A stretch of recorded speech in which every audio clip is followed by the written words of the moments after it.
The other question I was very interested in is, given the extent to which reading and writing have sort of been kept separate in schools to a large extent up until the 80s, was what do reading and writing share?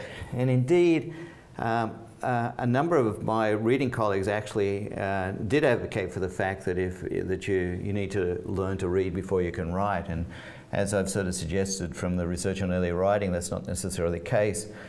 But a number of them felt as if that if they examined the correlations between reading and writing tests, that they would sort of see a strong relationship.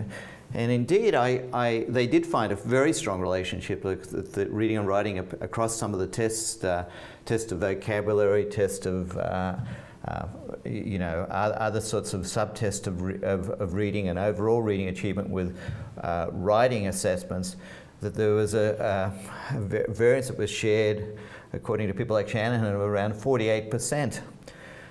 One of the interesting studies related to that I came across was an early study. I think it was done in the 60s by Walter Loban, who at that point was at Berkeley, who did a very extensive longitudinal study.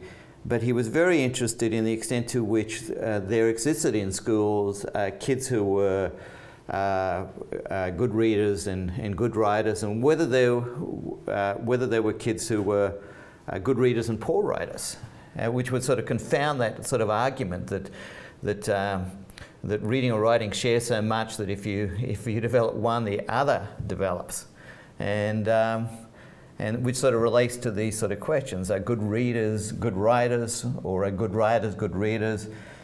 If reading ability improves, will writing ability increase? Or if writing ability improves, will reading ability increase? Or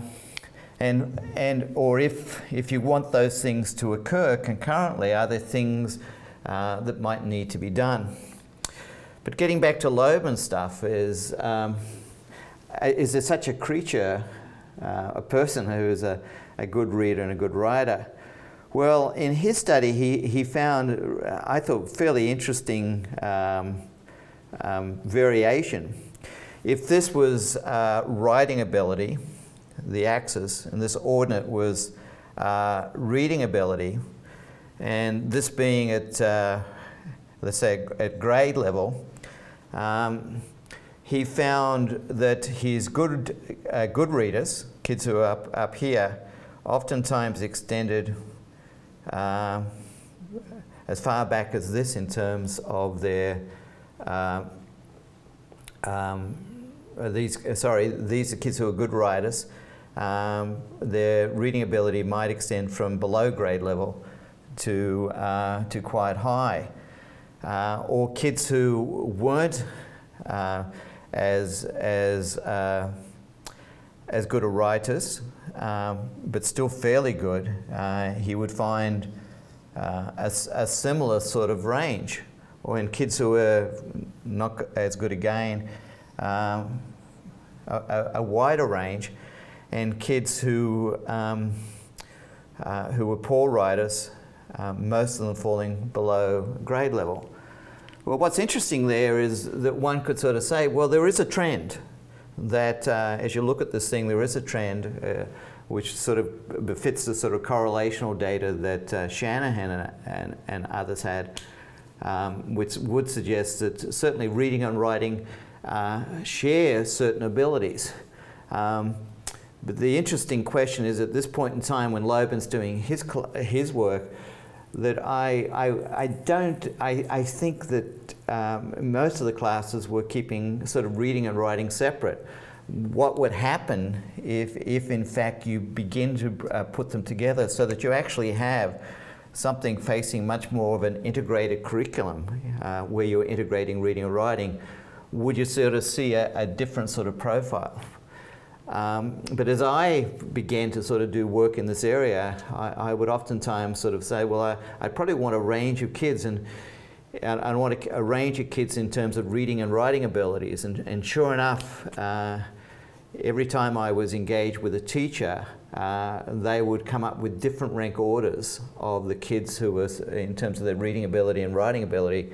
So you're actually able to find kids who are good readers and good writers, and kids who are poor readers and poor writers, but kids who are good readers and poor writers, and kids who are good writers, poor writers but good readers, type of thing. But this question is sort of interesting. I found as one delved into this literature, I found the work in the area of composing much more profound, and in terms of what it potentially provided for our studies of reading, and I'll move to that next.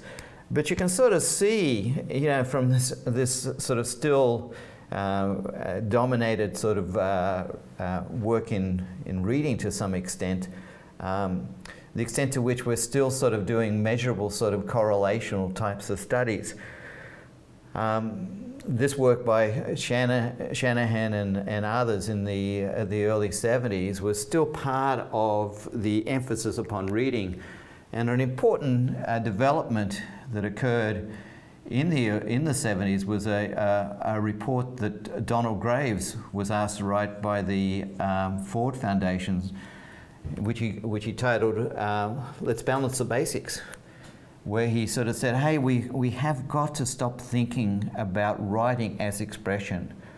We have to begin to think about writing serving a whole range of purposes, from learning to engagement in imagination to communication, and that we have to begin to invest in writing in ways befitting its importance.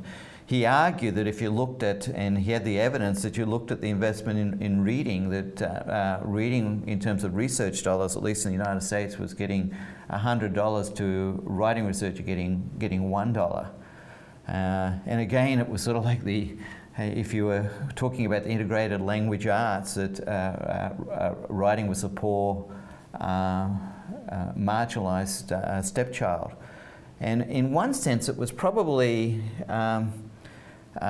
in one sense, over time, an advantage, but this time, a real concern, particularly for the writing research.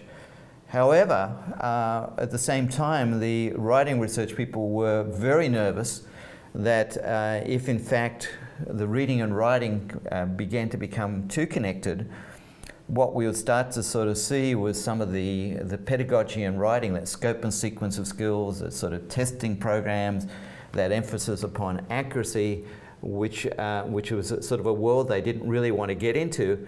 But they realized the fact that they weren't in that sort of measurable, testable world, that they were, to an extent, under-supported. But again, it was a field that sort of developed that had such rich stuff that reading folks, I think, needed to and did start to pay attention to. Again, getting back to that question, what do reading and writing share? A key thing that I'd like to look at next is what do reading and writing share when you actually look at their processes. And you start to move beyond this sort of discourse of writing as production, reading as reception, to a discourse where that perhaps we share similar strategies.